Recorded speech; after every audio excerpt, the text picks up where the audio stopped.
You are going to die if you can't solve these life riddles. Let's see. How many times have you died? There's about, I think, 10 or so. Let me know how many times you survive and how many times you die. Can you solve these? Can you sort them out? I know I can. Imagine you're trapped in a room and it's slowly filling with water. You've checked everywhere and there's no way to turn off the water or to make an escape. And you can feel the water level rising with every passing second. It's not only the coldness of the water making you squeal, but the knowledge that help is 5 minutes away and you only have 2 minutes or so until the entire room is flooded. There's no way you can hold your breath for 3 minutes. I mean, like, I don't know. There's like some people that can hold their breath for like insane amounts of time. I'm not one of them, but like someone could. However, have a straw, a rope, and a bucket, and one of them has the power to buy you time and save your life. Use the straw to drink the water. Okay, that's not a real serious answer. Be quick. You only have 10 seconds to come up with a plan. Okay, I actually know the answer to this.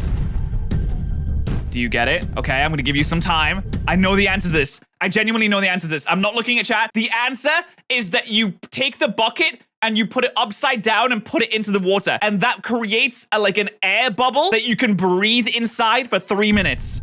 Am I right? Did I live? Use the straw like a snorkel, but that won't be helpful once the water reaches the ceiling. The rope will be useful in so many other life or death situations, but sorry, it's no good to you right now. It's actually the bucket that will buy you a little extra time until help arrives. Turn it upside down, put it over your head, and you'll have an air bubble that'll give you the extra minutes you need until help arrives. I'm alive, baby! Let's go! Okay, I'm alive. Skydive to celebrate not drowning. Because why not? As you leap from the plane, you feel like you're truly flying and you're more alive than ever. Not for long, though. Your bad luck continues and your parachute doesn't open. You're plummeting from the sky at an alarming rate. And as you spin out of control, you see the hard ground below rushing up at you. How are you going to get out of this predicament? Are you going to curl into a ball to protect your head and your internal organs from the impact? Will you put your faith in the reserve parachute? Or will you try and maneuver to another skydiver and cling on to them? Be quick. You only have 10 seconds until it's too late to save yourself.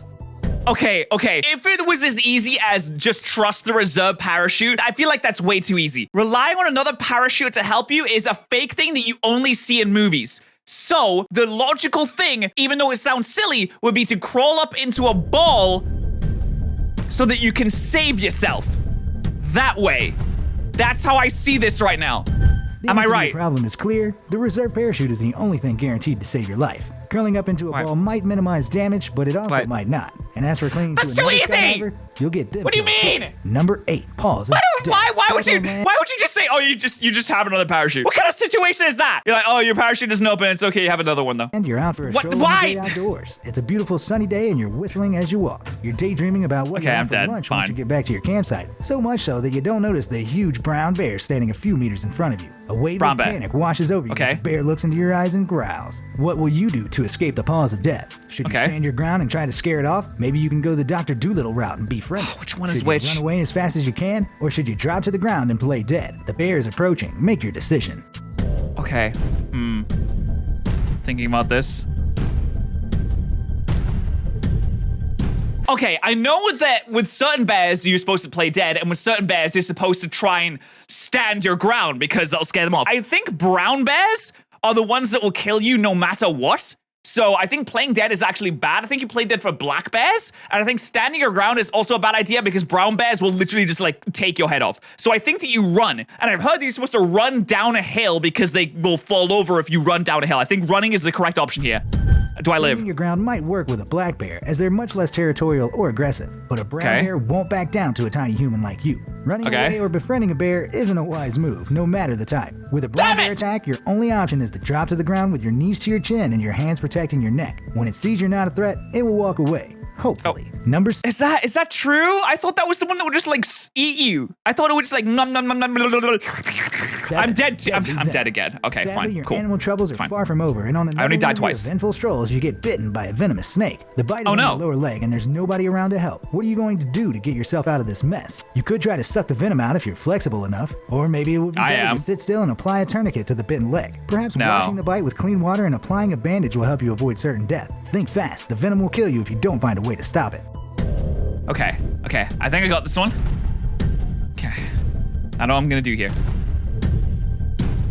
I think the only way to stop the venom getting through your system is to suck it out. You have to suck it. like a vampire. Because if you wrap it up with a tourniquet, it's still going to get through your system, even if it takes a lot longer. Washing it with water is not going to do anything, so you got to suck it. Like real suck it. It might be tempting if you've been practicing yoga and are super bendy. But do you really want venom in your mouth when it could seep into your bloodstream from tiny cuts in your gums? I don't think so. I mean, washing a wound is no good either. It won't stop the venom that's already inside you. Your only option is to sit still and keep calm to stop your blood pumping and to apply a tourniquet to block the venom from getting into the rest of your body. Did I just die again? Why am I so bad at not dying? 6. Professor Evil's puzzle. Animals Professor are the Evil to your life as you find out when you're captured by Professor Evil. Luckily, not him. Generous and gives you one opportunity to get free. Don't mess up. He gives you 3 doors to choose from. 2 lead to freedom, but the other leads to death, and you can only ask one yes or no question before making your choice. Professor Evil will answer the question honestly if you point to a freedom door, but might lie if you point to the death door. What's your question going to be? You better decide quickly. Professor Evil isn't known for his patience. If I point, truthful answer, might lie. What do I ask? What do I ask? Do I ask? It's a yes or no question. Is the good door one of these 2? No. Is the good door? I think I just flip a coin. I'd say, is this? Oh no, because that's not gonna help either. I point at 2 of them, the 2 leftmost ones, and I say, are these death doors? Because then one of them most likely is, and then he would say, and then, okay, I think I'm gonna die here. I think I'm just dead. Your only hope is to point to door A and ask if door B leads to freedom. If he says yes, pick door B. And if the answer is no, choose door C. Don't get it? You point at one of them. Okay, you need to explain this one for me. This drawing shows you how my solution works. Door A, freedom, warden, truthful. Imprisonment, warden, random. Both B and C equal freedom. Yes. Oh, dude. Oh, this is okay. I'm totally dead in this situation. Number 5. I'm totally dead. Revenge. You point at one of them and ask if the other is freedom. That does make sense to me, actually. You got yourself into more trouble, but this time it's Mother Nature that's after you. You're taking a leisurely drive, presumably to avoid strolling after all your trouble with deadly animals, and you've stopped I can't drive. Relieve yourself in a field by the side of the road. Just then, the weather turns dark and stormy, and a tornado touches down scarily close to you. There's no shelter. How are you going to get out of this tank? Maybe you could climb a tree and take shelter under the leafy branches? Should you find a ditch in the field and curl up in it? Or should you make a dash for your car and hope that you get to it before the tornado does? Hurry up, you've got 10 seconds until it sweeps you up. I mean, I feel like the car is the best option, but also I feel like a hole in the ground seems like it makes a lot of sense too. If you climb a tree, that's just asking for disaster, because trees get knocked down in tornadoes all of the time. So I think you go in the hole. You gotta go in the hole. Climbing a tree wouldn't do you much good. How are you planning to hang on if the tornado hits it? Running for your car is too risky, and even if you make it, the tornado could still catch you and pick you up, vehicle and all. It's gotta be the ditch. The option is to get into the ditch and make yourself as small as possible. If the tornado passes over you, it might not be able to lift you from your hiding place. Honestly, there you go. Right for leaving yourself outside in the first place. Serves you right for going outside and touching grass, idiot. Don't do that. Watch patterrz videos instead. It's a quiet weekend, so you've decided to go exploring in a local cave. Someone with as much bad luck as you really shouldn't be doing that, but off you go anyway. Surprise, surprise, the worst thing imaginable happens. There's a landslide and your exit is blocked. You manage to find 4 alternative I'm so unlucky. Tunnels, but conveniently, they all have signs telling you which dangers lurk inside them. You're going to have to choose from tunnels containing molten lava that will burn you alive, another huge landslide that will bury you, poisonous gas that kills all animals, or thousands of deadly spiders. Which route will you choose? Make your decision. The cave could collapse any second now. Oh my god, Jesus Christ. Okay. I think this is pretty straightforward. Because if you go into the lava room, you just get covered in lava and you're dead. If you go into the landslide room, you get landslided on, you're dead. If you go into the gas room, you can't avoid gas, you're dead. If you go to the spider room, you couldn't technically avoid spiders. You can stamp on them and you can just run through so that spiders don't have time to get on you. So I think you go into the spider room. 3 of the tunnels contain things that will certainly kill humans, but one of them is only dangerous to animals. So humans are animals, you dumb video! If you're actually a person, if you select the gas-filled tunnel, you'll escape unharmed.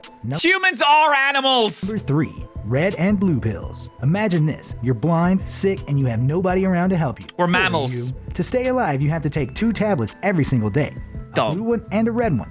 Oh, hey, we're in the Matrix. Pills feel, smell, and taste identical, so there's no way of knowing which is which. The doctor always puts the pills in a daily pill box for you, but one day you slip and drop the box, mixing up the 2 of the days. Oh no. You need to take the pills today, and the doctor can't get to you until tomorrow. How are you going to figure out which of the 4 drop pills you should take? Just look at the angle that they fell in. Because you could recreate like the falling. If it came out of one of them, then surely it would be like it would fall at a certain angle. If it's impossible for it to fall at that angle from the other tablet thing, then you pick that. Oh God, I don't know. Crap. The only way to do it is to break all 4 pills into halves, then put half of each one into 2 separate piles. In the end, you'll have 2 piles containing 4 halves, which guarantees that you'll take the right dose. Number 2, deadly. Right, yeah, no. Yeah, I'm so dead. I'm dead in like all of these scenarios. If I survived the scenario, I survived the tornado one. Oh no, you're trapped in another room, and this time it's on fire. How God do you get damn yourself it! into these situations? I don't know, man. Blazing between you and the door, and there's no other way of escaping the inferno. You can jump through, right? Wait, but you'll need to figure out how to stay safe until they arrive. You can consider your options. You could get on the ground and stay as low as possible, or you could stand on a chair to get close to the ceiling. You could take your clothes off to stay cool and possibly give the firefighters a fright, or you could hide under a desk. Which will you do? Quick, the smoke is getting thicker by the minute. I know which one you do.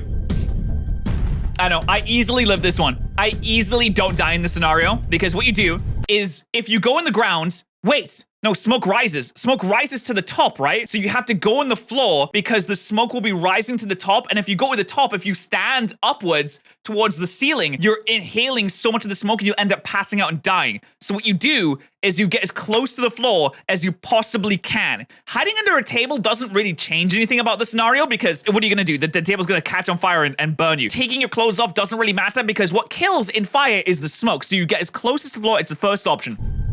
Firstly, getting on top of a chair is a terrible idea. Smoke and heat both rise, so you wouldn't stand a chance up there. Taking your clothes off will expose your skin to the heat, which is not what you want for your delicate parts. And getting under a desk won't really help you much. Your only choice is to get as low to the floor as possible so you don't suffocate from the smoke and just wait until help comes. I did it! Number 1, 4 rooms of fear. Awesome. Congratulations, you've made it to my final conundrum. You're condemned to death for crimes too terrible to speak of, and your cruel and unusual executioner gives you the choice between 4 tanks. Oh, it's goddamn it! They finally caught up to me for clickbaiting, didn't they? Which you'll enter from the top, in which you'll meet your fate. The first room contains a vat full of acid as deep as your chest. The second is full of bloodthirsty murderers ready to kill. The third is blazing with raging fires, and the fourth contains a pool full of bloodthirsty sharks that haven't eaten in 6 months. Which they should be dead, man. Come on. Horrifying fate do you choose? Well, I mean, I can at least like. I mean, the acid's insta-death. The fire's insta-death. The sharks are insta-death, unless you punch them. I can beat up the murderers. If I beat all the murderers in one-on-one combat, then I get to go free, right? It's gotta be the murderers. Every room sounds terrifying beyond belief, but if I was you, I'd go for the shark-infested waters. After all, if the sharks haven't eaten for 6 months, they'd all be dead and no danger to you at all. I fucking said that they would be dead. No, I'm taking that. I live that because they're dead. And also, I could totally 1v1 a room full of bloodthirsty murderers. I'll just go into movie mode and go Super Saiyan. All right, well, it seems like I have unfortunately perished in most of these scenarios. How many times did you live? Let me know in the comments below and subscribe to more patterrz if you haven't already.